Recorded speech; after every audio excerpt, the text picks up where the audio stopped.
एक समय की बात है, एक बड़े शहर में रघुवीर नाम का एक ईमानदार और मेहनती व्यक्ति रहता था। वह अपने परिवार के साथ एक छोटे से घर में रहता था और अपने जीवन यापन के लिए एक छोटी सी दुकान चलाता था।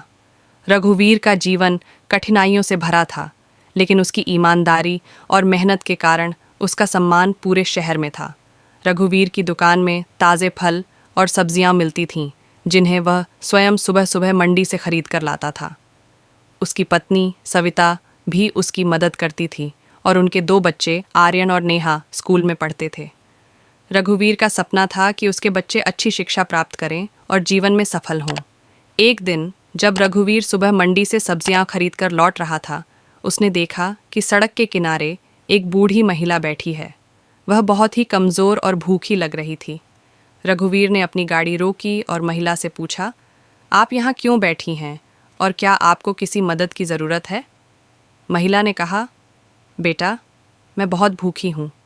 कई दिनों से ठीक से खाना नहीं खाया है। रघुवीर ने तुरंत अपनी गाड़ी से कुछ फल और सब्जियां निकालीं और महिला को दे दीं। महिला ने आशीर्वाद देते हुए कहा, भगवान तुम्हारी मदद करेंगे बेटा, तुम बहुत अच्छे इंसान हो। रघुवीर महिला की मदद करके बहुत खुश हुआ और अपनी दुकान की ओर चल पड़ा। जैसे ही वह दुकान पहुंचा, उसने देखा कि एक अमीर व्यापारी उसकी दुकान के बाहर खड़ा है। व्यापारी ने रघुवीर से कहा, मुझे तुम्हारे बारे में बहुत सुना है। मैं तुम्हारी ईमानदारी और मेहनत से बहुत प्रभावित हूँ। मैं चाहता हूँ कि तुम मेरी कंपनी के लिए सप्लाई का काम करो। रघुवीर ने धन्यवाद कहा और व्यापारी का प्रस्ताव स्वीकार कर लिया। धीरे धीरे रघुवीर का व्यापार बढ़ता गया और उसकी आर्थिक स्थिति सुधरने लगी। उसके बच्चे भी अच्छी शिक्षा प्राप्त कर रहे थे और घर में खुशहाली थी। एक दिन रघुवीर के बेटे आर्यन ने स्कूल में एक निबंध प्रतियोगिता जीती। निबंध का विषय था ईमानदारी का फल। आर्यन ने अपने पिता की कहानी लिखी थी, कैसे उन्होंने अपनी ईमानदारी और मेहनत से अपने परिवार का जीवन बदल दिया। आर्यन के निबंध ने सभी को बहुत प्रभावित किया और उसे प्रथम पुरस्कार मिला। इस बीच रघुवीर ने अपने व्यापार का विस्तार किया और कई लोगों को रोजगार भी दिया। उसने अपने गांव में एक स्कूल और अस्पताल भी बनवाया, ताकि गांव के लोग भी शिक्षा और स्वास्थ्य सुविधाओं का लाभ उठा सकें। एक दिन जब रघुवीर अपने गांव के स्कूल का निरीक्षण करने गया, तो उसने देखा कि वही बूढ़ी महिला जिसे उसने सालों पहले सड़क के किनारे देखा था, स्कूल के बाहर बैठी है। रघुवीर ने तुरंत उसे पहचान लिया और पूछा, माँ, आप यहाँ कैसे? महिला ने मुस्कुराते हुए कहा, बेटा, तुम्हारी मदद ने मुझे जीवन दिया। मैंने सुना कि तुमने यहाँ स्कूल बनवाया है, इसलिए तुम्हारा धन्यवाद करने आई हूँ। रघुवीर ने महिला को अपने घर ले जाकर सम्मानपूर्वक रखा और उसकी देखभाल की। समय के साथ रघुवीर की कहानी पूरे शहर में फैल गई। लोग उसकी ईमानदारी और मेहनत की मिसाल देने लगे। उसकी कहानी सुनकर कई लोग प्रेरित हुए और उन्होंने भी ईमानदारी और मेहनत को अपने जीवन का हिस्सा बनाया। इस प्रकार रघुवीर की ईमानदारी और मेहनत ने न केवल उसे आर्थिक सफलता दिलाई, बल्कि उसे समाज में एक आदर्श व्यक्ति के रूप में भी स्थापित किया। उसकी कहानी सबके लिए एक प्रेरणा बन गई कि ईमानदारी का फल हमेशा मीठा होता है और मेहनत का कोई विकल्प नहीं होता। एक समय की बात है, एक छोटे से शहर में आकाश नाम का एक व्यापारी रहता था। आकाश बहुत ही ईमानदार और मेहनती व्यक्ति था। उसने अपनी मेहनत से एक छोटी सी किराने की दुकान खोली थी और अपने ग्राहकों के बीच ईमानदारी और विश्वास के लिए प्रसिद्ध था। एक दिन आकाश की दुकान में एक अमीर व्यापारी आया। उसने आकाश से कहा, मुझे तुम्हारी दुकान के बारे में बहुत कुछ सुना है। मैं एक बड़ा सौदा करना चाहता हूँ, लेकिन पहले मैं तुम्हारी ईमानदारी की परख करना चाहता हूँ। वह व्यापारी एक बटुआ आकाश की दुकान में जानबूझकर गिराकर चला गया। उस बटुए में काफ़ी पैसा और कुछ महत्वपूर्ण दस्तावेज थे। आकाश ने बटुआ देखा और समझ गया कि यह उसी व्यापारी का है। उसने तुरंत बटुआ उठाया और दौड़ते हुए व्यापारी के पीछे गया। उसने व्यापारी को बटुआ लौटाते हुए कहा, यह आपका बटुआ यहाँ गिर गया था। व्यापारी ने आकाश की ईमानदारी से प्रभावित होकर कहा, मैं जानता था कि तुम ईमानदार हो, इसलिए मैंने तुम्हारी परीक्षा लेने का सोचा था। तुमने मेरी उम्मीदों पर खरा उतरा। अब मैं तुम्हारे साथ व्यापार करना चाहता हूँ। आकाश ने धन्यवाद कहा और व्यापारी के साथ व्यापार शुरू कर दिया। दोनों ने मिलकर कई सफल सौदे किए और आकाश की दुकान तेजी से बड़ी होती गई। कुछ ही वर्षों में आकाश ने अपनी मेहनत और ईमानदारी से एक बड़ा व्यापारिक साम्राज्य खड़ा कर लिया। आकाश की सफलता की कहानी पूरे शहर में फैल गई। लोग उसकी ईमानदारी और मेहनत की तारीफ करने लगे। उसकी कहानी सुनकर कई लोग प्रेरित हुए और उन्होंने भी ईमानदारी और मेहनत को अपने जीवन का हिस्सा बनाया। इस प्रकार आकाश की ईमानदारी और मेहनत ने उसे न केवल आर्थिक सफलता दिलाई, बल्कि उसे समाज में एक आदर्श व्यक्ति के रूप में भी स्थापित किया। उसकी कहानी सबके लिए एक प्रेरणा बन गई कि ईमानदारी का फल हमेशा मीठा होता है और मेहनत का कोई विकल्प नहीं होता। बहुत समय पहले की बात है। एक छोटे से गांव में रमेश नाम का एक ईमानदार और मेहनती लकड़हारा रहता था। रमेश अपने ईमानदारी और मेहनत के लिए पूरे गांव में प्रसिद्ध था। वह हर दिन जंगल में जाकर लकड़ी काटता और उसे बाजार में बेचकर अपना जीवन यापन करता था। एक दिन जब रमेश जंगल में लकड़ी काट रहा था, तभी अचानक उसकी कुल्हाड़ी हाथ से फिसलकर पास की नदी में गिर गई। रमेश बहुत परेशान हो गया क्योंकि उसके पास दूसरी कुल्हाड़ी खरीदने के लिए पैसे नहीं थे। वह नदी के किनारे बैठकर अपनी की कहानी एक छोटे से गांव की है, जहां प्रिया नाम की एक सुंदर और बुद्धिमान लड़की रहती थी। प्रिया को अपने माता पिता और भाई बहन बहुत प्यार करते थे। प्रिया को एक अच्छे परिवार में ब्याह दिया गया जो शहर में रहता था। शादी के बाद प्रिया अपने पति राजेश के साथ शहर आ गई। उसका ससुराल एक संयुक्त परिवार था, जिसमें सास, ससुर, 2 नंदें और एक देवर भी था। पहले कुछ दिन प्रिया के लिए बहुत अच्छे थे। सबने उसका बहुत प्यार से स्वागत किया। जैसे जैसे समय बीतता गया, प्रिया को नए परिवार की जिम्मेदारियां और चुनौतियों का सामना करना पड़ा। उसकी सास सुशीला देवी बहुत सख्त और पारंपरिक विचारों वाली महिला थीं। सुशीला देवी हमेशा चाहती थीं कि सब कुछ उनके तरीके से हो। प्रिया को अपने नए घर के रिवाज और परंपराओं को सीखने में समय लगा। प्रिया ने धीरे धीरे अपने परिवार के सदस्यों के साथ अपने संबंध स्थापित किए। उसकी ननदें शिखा और रेखा उसे कभी कभी ताने मारतीं और छोटी छोटी बातों पर झगड़तीं। उसका देवर रोहित, जो पढ़ाई में व्यस्त रहता था, प्रिया के लिए बहुत सहायक था। एक दिन सुशीला देवी ने प्रिया को एक महत्वपूर्ण पारिवारिक आयोजन के लिए बड़ी जिम्मेदारी सौंपी। प्रिया ने पूरी मेहनत और लगन से काम किया, लेकिन कुछ छोटी मोटी गलतियां हो गईं। इस पर सुशीला देवी ने प्रिया को बहुत डांटा और अपमानित किया। प्रिया को बहुत दुख हुआ, लेकिन उसने हिम्मत नहीं हारी।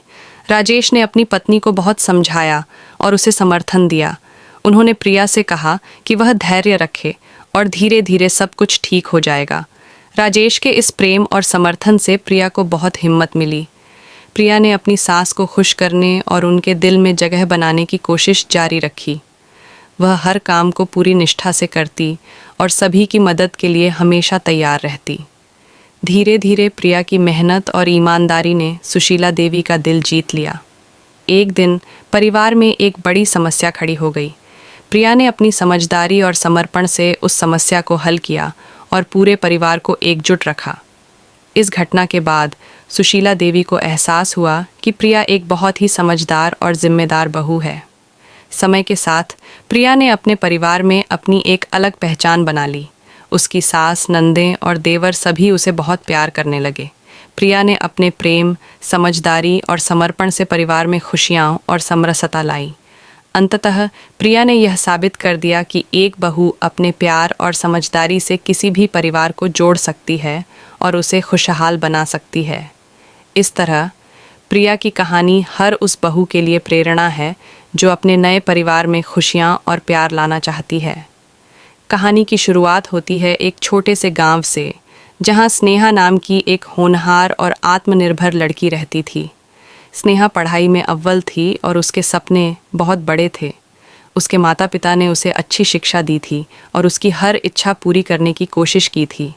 स्नेहा का रिश्ता एक बड़े शहर के प्रसिद्ध व्यवसायी परिवार में तय हो गया। उसके पति का नाम विवेक था, जो एक सॉफ्टवेयर इंजीनियर था। शादी के बाद स्नेहा शहर आ गई और उसके नए जीवन की शुरुआत हुई। स्नेहा का ससुराल एक संयुक्त परिवार था। परिवार में उसकी सास निर्मला देवी, ससुर महेश, ननद सीमा और देवर रोहन थे। पहली नज़र में ही स्नेहा को एहसास हुआ कि इस परिवार में उसकी जिम्मेदारियां बहुत होंगी। स्नेहा के लिए नई जिम्मेदारियां आसान नहीं थीं। उसकी का समर्थन किया, लेकिन वह अपनी माँ के सामने खुलकर कुछ नहीं कह पाता था। नीतिका ने धीरे धीरे परिवार के अन्य सदस्यों के साथ अपने संबंध स्थापित किए। उसकी नंदें अनु और तनु, जो कॉलेज में पढ़ती थीं, उसे पसंद करने लगीं और उसका समर्थन करने लगीं। एक दिन परिवार में एक बड़ी समस्या खड़ी हो गई। परिवार के व्यापार में अचानक मंदी आ गई और मोहन जी को व्यापार में भारी नुकसान हुआ। इस संकट की घड़ी में नीतिका ने अपनी व्यावसायिक समझ का उपयोग किया और परिवार को सलाह दी कि कैसे इस स्थिति से बाहर निकला जाए। उसकी योजनाओं और रणनीतियों ने व्यापार को फिर से पटरी पर ला दिया। इस घटना के बाद सुजाता देवी का नज़रिया बदलने लगा। उन्होंने नीतिका की क्षमता और समझदारी को देखा और उसकी तारीफ की। सुजाता देवी को एहसास हुआ कि नीतिका सिर्फ एक अच्छी बहू ही नहीं, बल्कि एक बुद्धिमान और जिम्मेदार व्यक्ति भी है। धीरे धीरे नीतिका ने परिवार के सभी सदस्यों का दिल जीत लिया। सुजाता देवी ने उसे बेटी की तरह अपनाया और उसके काम का सम्मान करने लगीं। नीतिका और आरव का रिश्ता भी और मजबूत हो गया। समय के साथ नीतिका ने अपने परिवार में अपनी एक अलग पहचान बना ली। उसने अपने सपनों को भी पूरा किया और एक सफल महिला के रूप में उभरी। उसके परिवार ने उसकी मेहनत और समर्पण को सराहा और उसे अपनी बेटी के रूप में स्वीकार किया। नीतिका की कहानी यह साबित करती है कि प्यार, समझदारी और समर्पण से किसी भी कठिनाई को पार किया जा सकता है और परिवार में खुशियाँ और समरसता लाई जा सकती है। सास निर्मला देवी बहुत अनुशासन प्रिय और कठोर स्वभाव की थीं। उन्हें घर में हर काम समय पर और सही तरीके से चाहिए था। स्नेहा को हर छोटी बड़ी बात पर निर्मला देवी से डांट सुननी पड़ती थी। स्नेहा ने अपने सपनों और आकांक्षाओं को पीछे रखकर परिवार की सेवा में खुद को समर्पित कर दिया। उसने हर काम में अपनी पूरी मेहनत और दिल से योगदान दिया, लेकिन हर बार उसे निर्मला देवी से आलोचना ही मिलती थी। विवेक स्नेहा को समझाता और उसका समर्थन करता, लेकिन उसकी माँ के सामने वह भी चुप हो जाता था। स्नेहा ने धीरे धीरे अपने परिवार के सदस्यों के साथ रिश्ते बनाने की कोशिश की। उसकी ननद सीमा, जो विवाहित थी और कभी कभी मायके आती थी, उसे स्नेहा से जलन होती थी। देवर रोहन, जो मेडिकल की पढ़ाई कर रहा था, स्नेहा की स्थिति समझता था और कभी कभी उसका समर्थन भी करता था। एक दिन परिवार में एक बड़ी समस्या खड़ी हो गई। महेश जी की तबीयत अचानक खराब हो गई और उन्हें अस्पताल में भर्ती करना पड़ा। इस संकट की घड़ी में स्नेहा ने अपनी समझदारी और समर्पण से परिवार को संभाला। उसने न केवल महेश जी की देखभाल की, बल्कि घर की जिम्मेदारियां भी निभाईं। इस घटना के बाद निर्मला देवी का नज़रिया बदलने लगा। उन्होंने स्नेहा की मेहनत और समर्पण को देखा और उसकी तारीफ की। निर्मला देवी को एहसास हुआ कि स्नेहा कितनी समझदार और जिम्मेदार है। धीरे धीरे स्नेहा ने परिवार के सभी सदस्यों का दिल जीत लिया। उसकी ननद सीमा भी उसकी प्रशंसा करने लगी। स्नेहा के प्रति परिवार का नज़रिया बदल गया और उसे वह सम्मान और प्यार मिलने लगा जिसकी वह हकदार थी। समय के साथ स्नेहा ने अपने परिवार में अपनी एक अलग पहचान बना ली। उसने अपने सपनों को भी पूरा किया और एक सफल महिला के रूप में उभरी। उसके परिवार ने उसकी मेहनत और समर्पण को सराहा और उसे अपनी बेटी के रूप में स्वीकार किया। स्नेहा की कहानी यह साबित करती है कि प्यार, समझदारी और समर्पण से किसी भी कठिनाई को पार किया जा सकता है और परिवार में खुशियाँ और समरसता लाई जा सकती है। यह कहानी एक आधुनिक भारतीय शहर की है, जहाँ नीतिका नाम की एक आत्मनिर्भर और महत्वाकांक्षी लड़की रहती थी। नीतिका ने अपनी मेहनत और काबिलियत से एक बड़ी मल्टीनेशनल कंपनी में मैनेजर का पद हासिल किया था। उसके माता पिता ने उसकी शिक्षा और स्वतंत्रता का हमेशा समर्थन किया था। नीतिका की शादी एक बड़े व्यापारिक परिवार के इकलौते बेटे आरव से तय हुई। आरव एक शांत और समझदार व्यक्ति था जो अपने परिवार के व्यापार को संभालता था।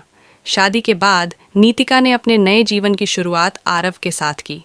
आरव का परिवार एक संयुक्त परिवार था। परिवार में उसकी सास सुजाता, ससुर मोहन और 2 नंदें अनु और तनु थीं। नीतिका का स्वागत परिवार में धूमधाम से हुआ, लेकिन जल्द ही उसे महसूस हुआ कि उसके सामने कई चुनौतियां आई हैं। शादी के बाद नीतिका को अपने काम और परिवार दोनों को संतुलित करने की चुनौती का यह कहानी है आयुष और नंदिनी की, जो एक ही शहर में रहते थे लेकिन कभी एक दूसरे से नहीं मिले थे। आयुष एक सॉफ्टवेयर इंजीनियर था और नंदिनी एक आर्टिस्ट थी। दोनों की दुनिया अलग थी, लेकिन किस्मत ने उनके लिए कुछ और ही सोचा था। आयुष एक मेहनती और महत्वाकांक्षी युवक था। उसकी नौकरी एक प्रतिष्ठित आईटी कंपनी में थी और वह अपने करियर में अच्छा कर रहा था। आयुष का परिवार भी उसे बहुत प्यार करता था, लेकिन उसके माता पिता चाहते थे कि अब वह शादी कर ले। नंदिनी एक स्वतंत्र और रचनात्मक युवती थी। उसने अपनी कला में अपना जीवन समर्पित कर दिया था और उसकी पेंटिंग्स की प्रदर्शनी अक्सर शहर में लगती थी। नंदिनी का परिवार भी उसकी कला को समर्थन देता था और उसकी खुशी में खुश रहता था। एक दिन आयुष और नंदिनी दोनों को उनके दोस्तों ने एक कॉमन फ्रेंड की शादी में आमंत्रित किया। शादी का आयोजन एक शानदार हॉल में किया गया था। आयुष और नंदिनी दोनों अपने अपने दोस्तों के साथ शादी में पहुंचे, लेकिन एक दूसरे से अनजान थे। शादी की रस्मों के दौरान आयुष और नंदिनी का सामना हुआ। आयुष ने नंदिनी को पहली बार देखा और उसकी सरलता और सौंदर्य से प्रभावित हुआ। वहीं नंदिनी ने भी आयुष की विनम्रता और आत्मविश्वास को देखा और दोनों के बीच एक संयोगपूर्ण नज़र का आदान प्रदान हुआ। शादी के बाद आयुष और नंदिनी को एक ही टेबल पर बैठाया गया। दोनों ने धीरे धीरे बातचीत शुरू की और पाया कि उनकी सोच और रुचियां कितनी मिलती जुलती हैं। उन्होंने अपने करियर, परिवार और शौकों के बारे में बात की और एक दूसरे के प्रति आकर्षण महसूस किया। शादी के बाद आयुष और नंदिनी ने एक दूसरे से संपर्क बनाए रखा। वे अक्सर मिलने लगे और उनकी दोस्ती गहरी होती गई। दोनों ने एक दूसरे के साथ समय बिताने में खुशी महसूस की और धीरे धीरे उन्हें एहसास हुआ कि उनका रिश्ता सिर्फ दोस्ती से कहीं ज्यादा है। एक दिन आयुष ने नंदिनी को एक खूबसूरत जगह पर बुलाया और अपने दिल की बात कह दी। नंदिनी ने भी अपने मन की बात आयुष को बताई और दोनों ने एक दूसरे के प्रति अपने प्रेम को स्वीकार किया। यह संयोग उनके जीवन का सबसे सुंदर संयोग बन गया। आयुष और नंदिनी ने अपने परिवारों को अपने रिश्ते के बारे में बताया। दोनों परिवारों ने उनके प्रेम को स्वीकार किया और उनकी खुशी में शामिल हुए। परिवारों ने मिलकर उनके विवाह की तैयारियां शुरू की। आयुष और नंदिनी की शादी धूमधाम से हुई और दोनों ने एक साथ अपने जीवन की नई शुरुआत की। उनका प्रेम और संयोग एक उदाहरण बन गया कि किस्मत कभी कभी सबसे अप्रत्याशित तरीके से दो लोगों को मिलाती है। आयुष और नंदिनी की कहानी यह साबित करती है कि संयोग से मिलना और प्रेम में पड़ना किस्मत का खेल है, और जब दो दिल मिलते हैं तो वे एक दूसरे के लिए ही बने होते हैं। यह कहानी है श्रेया की, जो एक छोटे से कस्बे की साधारण लेकिन आत्मविश्वासी लड़की थी। श्रेया एक स्कूल टीचर थी और उसकी पढ़ाई और पढ़ाने के प्रति लगन ने उसे उसके कस्बे में एक आदर्श शिक्षिका बना दिया था। उसके माता पिता ने उसे अच्छे संस्कार दिए थे और हमेशा उसकी हर इच्छा का सम्मान किया था। श्रेया की शादी शहर के एक प्रतिष्ठित डॉक्टर अर्जुन से तय हुई। अर्जुन एक नर्सिंग होम चलाता था और अपने काम में बहुत व्यस्त रहता था। शादी के बाद श्रेया शहर आ गई और उसके नए जीवन की शुरुआत हुई। अर्जुन का परिवार एक संयुक्त परिवार था। परिवार में उसकी सास सविता देवी, ससुर हरीश और छोटी बहन कविता थे। श्रेया का स्वागत परिवार में बहुत गर्मजोशी से हुआ, लेकिन जल्द ही उसे महसूस हुआ कि उसके सामने कई चुनौतियां हैं। शादी के बाद श्रेया को घर की जिम्मेदारियों के साथ साथ अपने स्कूल की नौकरी को भी संतुलित करना पड़ा। सविता देवी एक सख्त और पारंपरिक महिला थीं, जो चाहती थीं कि श्रेया सिर्फ घर के कामों में ध्यान दे और नौकरी छोड़ दे।